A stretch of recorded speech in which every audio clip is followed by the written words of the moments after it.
Assalamualaikum warahmatullahi wabarakatuh. Di sini kelompok kami akan mempresentasikan tentang materi kinerja pemerintah. Di sini saya akan memperkenalkan nama saya Winda Ayu Amelia dengan NIM 190302106. Rekan saya Firda Divya Natasha dengan NIM 190302113 dan Novalinda Yuristia Anggraini dengan NIM 190302119. Konsep dasar pengukuran kinerja. Kinerja performance adalah gambaran mengenai tingkat pencapaian pelaksanaan suatu kegiatan atau program atau kebijakan dalam mewujudkan sasaran, tujuan, misi, dan visi organisasi yang tertuang dalam strategic planning suatu organisasi. Pengukuran kinerja performance measurement adalah suatu proses penilaian kemajuan pekerjaan terhadap tujuan dan sasaran yang telah ditentukan sebelumnya. Pengukuran kinerja termasuk informasi atas efisiensi penggunaan sumber daya dalam menghasilkan barang dan jasa. Kualitas barang dan jasa, seberapa baik barang dan jasa diserahkan kepada pelanggan dan sampai seberapa jauh pelanggan terpuaskan. Hasil kegiatan dibandingkan dengan maksud yang diinginkan dan efektivitas tindakan. Jadi, dapat disimpulkan, pengukuran kinerja adalah suatu metode atau alat yang digunakan untuk mencatat dan menilai pencapaian pelaksanaan kegiatan berdasarkan tujuan, sasaran, dan strategi sehingga dapat diketahui kemajuan organisasi serta meningkatkan kualitas pengambilan keputusan dan akuntabilitas. Elemen pokok pengukuran kinerja ada 4. Yang pertama, menetapkan tujuan, sasaran, dan strategi organisasi, di mana tujuan adalah pernyataan secara umum belum secara eksplisit tentang apa yang ingin dicapai organisasi. Sasarannya merupakan tujuan organisasi yang sudah dinyatakan secara eksplisit dan dengan disertai batasan waktu yang jelas. Dan strateginya adalah cara atau teknik yang digunakan organisasi untuk mencapai tujuan dan sasaran. Tujuan, sasaran, dan strategi tersebut ditetapkan dengan berpedoman pada visi dan misi organisasi. Berdasarkan tujuan, sasaran, dan strategi tersebut, selanjutnya dapat ditentukan indikator dan ukuran kinerja secara tepat. Yang kedua, merumuskan indikator dan ukuran kinerja, di mana indikator kinerja mengacu pada penilaian kinerja secara tidak langsung, yaitu hal-hal yang sifatnya hanya merupakan indikasi-indikasi kerja. Ukuran kinerja mengacu pada penilaian kinerja secara langsung. Indikator kinerja dan ukuran kinerja ini sangat dibutuhkan untuk menilai tingkat ketercapaian tujuan, sasaran, dan strategi. Indikator kinerja dapat terbentuk faktor-faktor keberhasilan utama dan indikator kinerja kunci. Faktor keberhasilan utama adalah suatu area yang mengidentifikasikan kesuksesan kinerja unit kerja organisasi. Yang ketiga, mengukur tingkat ketercapaian tujuan dan sasaran-sasaran organisasi. Mengukur tingkat ketercapaian tujuan, sasaran, dan strategi adalah membandingkan hasil aktual dengan indikator dan ukuran kinerja yang telah ditetapkan. Analisis antara hasil aktual dengan indikator dan ukuran kinerja ini menghasilkan penyimpangan positif, penyimpangan negatif, dan penyimpangan nol. Di mana penyimpangan positif berarti pelaksanaan kegiatan sudah berhasil mencapai serta melampaui indikator dan ukuran kinerja yang ditetapkan. Penyimpanan negatif berarti pelaksanaan kegiatan belum berhasil mencapai indikator dan ukuran kinerja yang ditetapkan. Penyimpangan nol berarti pelaksanaan kegiatan sudah berhasil mencapai atau sama dengan indikator dan ukuran kinerja yang ditetapkan. Yang keempat adalah evaluasi kinerja, feedback, penilaian kemajuan organisasi, meningkatkan kualitas pengambilan keputusan dan akuntabilitas, di mana evaluasi kinerja akan memberikan gambaran kepada menerima informasi mengenai nilai kinerja yang berhasil dicapai organisasi. Capaian kinerja organisasi dapat dinilai dengan skala pengukuran tertentu. Informasi capaian kinerja dapat dijadikan feedback dan reward atas penilaian kemajuan organisasi dan dasar peningkatan kualitas pengambilan keputusan.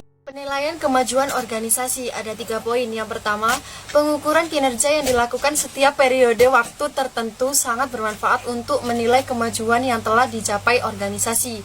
Yang kedua, kriteria yang digunakan untuk menilai kemajuan organisasi ini adalah tujuan yang telah ditetapkan. Yang ketiga, dengan membandingkan hasil aktual yang tercapai dengan tujuan organisasi yang dilakukan secara berkala, triwulan, semester, tahunan, maka kemajuan organisasi bisa dinilai. Semestinya ada perbaikan kinerja secara berkelanjutan dari periode ke periode berikutnya. Jika pada suatu periode kinerja yang telah dicapai ternyata lebih rendah daripada periode sebelumnya, maka harus diidentifikasi dan ditemukan sumber penyebabnya dan alternatif solusinya. Pengukuran kinerja menghasilkan informasi yang sangat bermanfaat untuk pengambilan keputusan, manajemen maupun stakeholder. Keputusan-keputusan yang bersifat ekonomis dan strategis sangat membutuhkan dukungan informasi kinerja ini. Informasi kinerja juga membantu menilai keberhasilan manajemen atau pihak yang diberi amanah untuk mengelola dan mengurus organisasi. Skema sistem pengukuran kinerja. Yang pertama, rencana strategi. Strategi sebetulnya adalah bagaimana cara atau teknik untuk mencapai sasaran dan tujuan yang sudah diterjemahkan lebih lanjut dari visi dan misi organisasi. Pengukuran kinerja juga bertujuan untuk menilai apakah strategi yang diterapkan sudah dilaksanakan dengan benar. Yang selanjutnya itu implementasi. Jika rencana strategis sudah tersedia, maka tahap selanjutnya adalah implementasi. Implementasi sistem pengukuran kinerja ini berhubungan dengan teknik pengukuran kinerja yang digunakan. Selanjutnya pengukuran kinerja. Jadi, sistem pengukuran kinerja dapat ditetapkan agar bisa mengkomunikasikan strategi dengan lebih baik dan sebagai alat pengendali organisasi. Dengan demikian, dalam menetapkan struktur organisasi, pusat pertanggungjawaban, perencanaan strategi, pemrograman, dan penganggaran harus juga dipertimbangkan bagaimana teknik pengukuran dan pelaporan kinerjanya. Selanjutnya, evaluasi. Evaluasi kinerja juga merupakan suatu proses umpan balik atau feedback atas hasil kinerja saat ini dan masa lalu sebagai dasar dan pelajaran untuk memperbaiki kinerja di masa yang akan datang. Fokus pengukuran kinerja sektor publik yaitu pengukuran kinerja merupakan suatu aktivitas penilaian pencapaian target-target tertentu yang diturunkan dari tujuan strategis organisasi. Pandangan tradisional terhadap pengukuran kinerja organisasi sering hanya menekankan pada meminimalisasi biaya atau input, misalnya dengan penghematan biaya operasional dan keberhasilan memproduksi sejumlah output tertentu. Pengukuran kinerja modern selain menilai input dan output, juga mempertimbangkan kepuasan pelanggan. Di sektor publik biasanya menggunakan pandangan tradisional. Seharusnya organisasi sektor publik ditujukan untuk memenuhi harapan dan keinginan pelanggan atau masyarakat.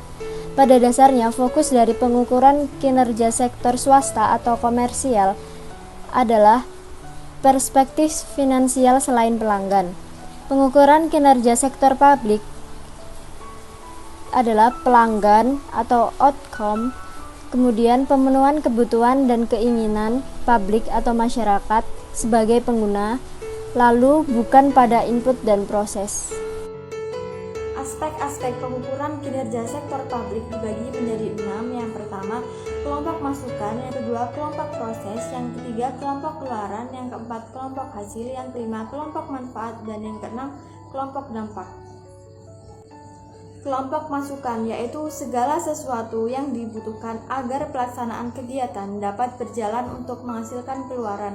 Yang kedua, kelompok proses yaitu ukuran kegiatan baik dari segi kecepatan, ketepatan maupun tingkat akurasi pelaksanaan kegiatan tersebut. Yang ketiga, kelompok keluaran yaitu sesuatu yang diharapkan langsung dapat dicapai dari suatu kegiatan yang dapat terwujud maupun tak berwujud. Yang keempat, kelompok hasil yaitu segala sesuatu yang mencerminkan fungsinya keluaran kegiatan pada jangka menengah yang mempunyai efek langsung.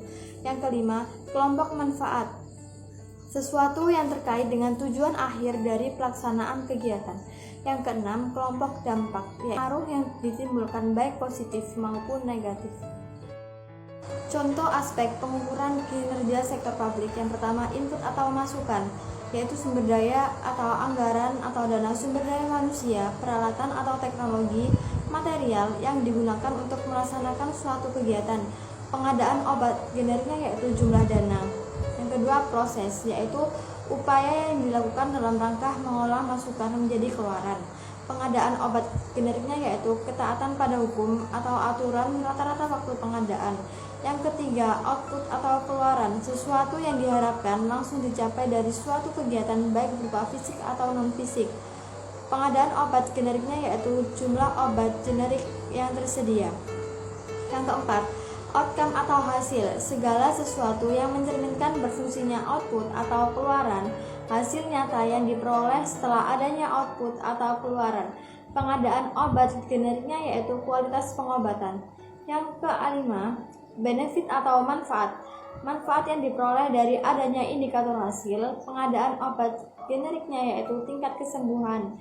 Yang terakhir, impact atau dampak, pengaruh yang ditimbulkan dari adanya manfaat yang diperoleh dari hasil suatu kegiatan yang sifatnya makro atau regional. Pengadaan obat, generiknya yaitu tingkat kesehatan masyarakat.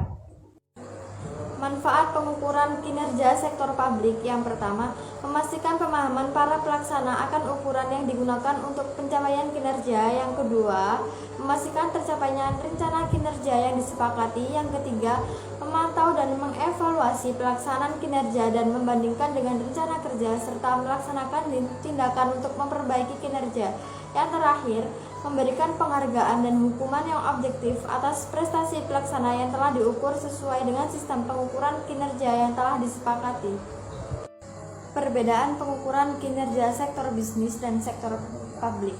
Yang pertama, sektor bisnis. Pengukuran kinerja pada organisasi bisnis lebih mudah dilakukan dibandingkan dengan organisasi sektor publik. Yang kedua, pada organisasi bisnis, kinerja penyelenggaranya dapat dilakukan dengan cara melihat laba yang berhasil diperolehnya, bisa menilai solvabilitas, rentabilitas, return on investment, dan sebagainya.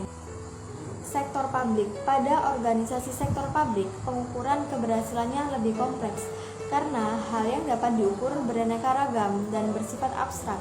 Contohnya, kepuasan akan pelayanan sosial. Yang kedua, dalam pengukuran kinerja suatu instansi pemerintah dalam menyerap anggaran, dengan kata lain akan dinyatakan berhasil jika dapat menyerap anggaran pemerintah 100%, meskipun pencapaian pelaksanaan program tersebut masih berada jauh di bawah standar. Sekian presentasi dari kelompok kami, kurang lebihnya mohon maaf. Wassalamualaikum warahmatullahi wabarakatuh.